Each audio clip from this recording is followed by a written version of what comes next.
ఇది అల్లం పేస్ట్ చక్కగా మనం ఇలాగ ముందుగా రెడీ చేసి పెట్టుకుంటే వంటలు చేసుకోవటం అనేది ఈజీగా ఉంటుంది.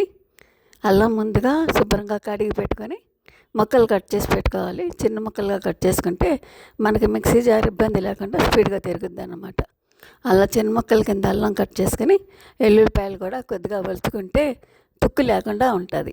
అలాగేసుకుంటే తుక్కు ఎక్కువ వస్తుంది. చక్కగా వలిచేసుకుంటే మనకి ఈజీగా గ్రైండ్ అవుతుంది.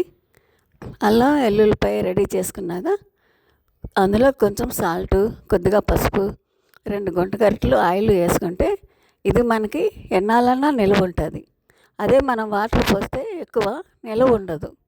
ఇలాగా ఆయిల్ కనుక పోసుకుంటే మనం బయట పెట్టుకున్న ఫ్రిడ్జ్లో పెట్టుకున్న చాలా నిల్వ ఉంటుంది అన్నమాట ఆయిల్ పోసుకోవటం వలన.